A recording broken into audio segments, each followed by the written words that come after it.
I'm Vegas Runner, back to break down MMA Saturday Night Heavyweight Grand Prix Strikeforce, and we have the main event. Overeem, Werdum, for the second time in their career they get to meet. I did a previous video on the second heavyweight fight between Brett Rogers, Josh Barnett, so I'm going to real quickly pass along what I said in that one. And that's simply this. As of right now, I'm passing along a free pick on these two fights. I'm hoping by fight night Saturday, I will be able to confirm these as premium plays. We're 17-3 on our last 20 fight premium plays, MMA and boxing. So I'm extremely selective when it comes to making an opinion or making a free pick into a premium play for my clients. If I'm able to do so with either of these, I will pass them along for free on Twitter. You can follow me on Twitter at Vegas Runner.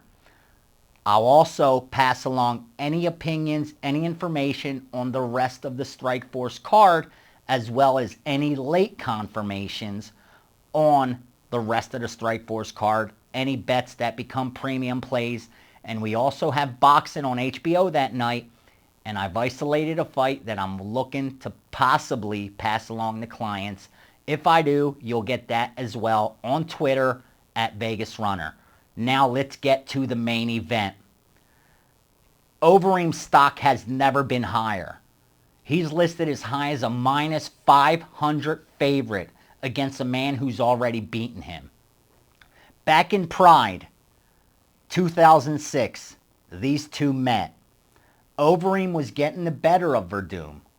But then, while on his back, he made Overeem tap when he put him in a Kimura.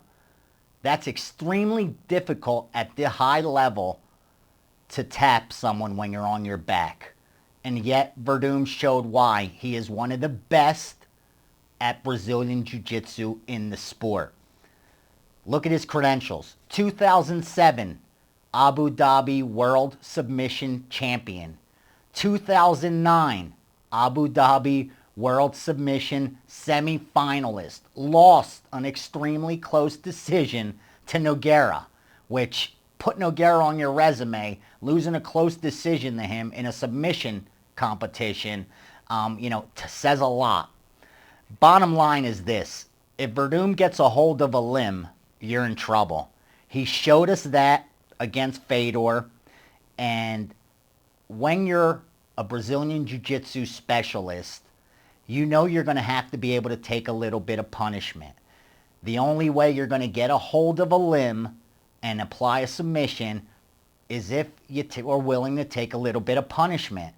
And that's the reason I'm willing to step up and say, take the plus 300 on the underdog. That's correct. I'm going against who is touted as the best heavyweight on the planet right now, and that's Alistar Overeem. He's a Holland K1 fighter. In fact, his last fight was in the K1 arena. He hasn't fought MMA since 2010. That was a Strikeforce card back in May of last year. And yet, he's being touted as the best heavyweight at the moment. The level of competition has not been that great. When you look at Werdum, he's 14-4-1. He's only been KO'd one time. His other 3 losses came by decision. So this Brazilian Jiu-Jitsu specialist will hang in there and he will go to deep waters. I think that's the difference. When you look at Overeem, his fights, 13 of his last 14, have ended in the first round. He's 34-11. 34-11. He's had 45 professional fights. And like I said, 13 of the last 14 have not gotten past the first round. I believe Fabricio Werdum will be able to test that. I think he obviously knows if this is a striking battle, he's going to be out of his league and he's going to be outclassed. Like I said, Overeem, he's a K1 fighter. He's one of those Holland kickboxers that you definitely don't want to stand and strike with. But I do believe the Muay Thai that Werdum's been working on, from what I've been told, will be enough for him to at least hang around long enough to get a hold of a limb. And if he gets top control, it's all over. I think he could finish this from bottom. But if he gets on top, I think this one's over.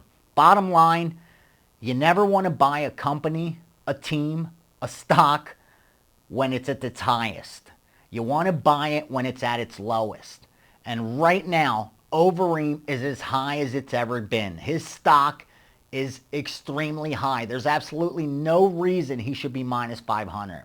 There's absolutely no betting value on Overeem at minus 500. On the flip side, Werdum has had the better competition. He's already beaten Overeem, so he's going to go in there confident. Here's the thing. When you're game planning, for Werdum, it's simple. He knows what Overeem wants to do. He wants to stand, and he wants to get him out of there in the first round. On the flip side, for Overeem, the game planning's a little difficult. It's A, don't get caught in a submission, and B, Werdum's 6'4" and 240. He could hit, you know. If any heavyweight who gets caught could get dropped. So don't think that just because Overeem's the much better striker, that if Werdum was to land a big shot, he can't drop him. That would be a huge mistake.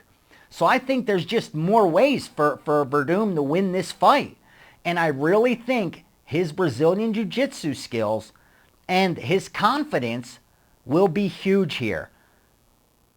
Overeem went up to the Strikeforce brass and he said, I want to win the K1 championship, and then I want to win the Strikeforce Heavyweight Championship. But more importantly, I want to fight Fabricio Werdum and get my rematch in the first round. Well, brother, be careful what you wish for, because you might just get it. And right now, come Saturday night, Alistar Overeem is getting his wish, and I really don't think he should be a minus 500 favorite. It's all about value when you're betting sports, and if you're able to get the best of it, over time, you're going to make a profit. When you're betting heavy favorites, you got to be extremely selective and practice money management. When you're betting big dogs, you got to be extremely selective and practice money management, because you're not going to cash as many of them, but you don't need to. Because when you're getting plus money, you don't even have to hit at 50% to make a nice profit. And at plus 300, getting 3-1 on our money, I think there's just a ton of value on Werdum. So here it is. I don't think Overeem is able to keep this standing and finish him in the first round. I think Werdum will be able to get this into the second round, if not the third round, and negate a lot of the power. Remember, the longer the fight goes, the more energy exerted, the least power comes from those big strikers. And if Werdum could get this into the second and third round, we're not going to see as effective striking from Overeem as he would be in the first round.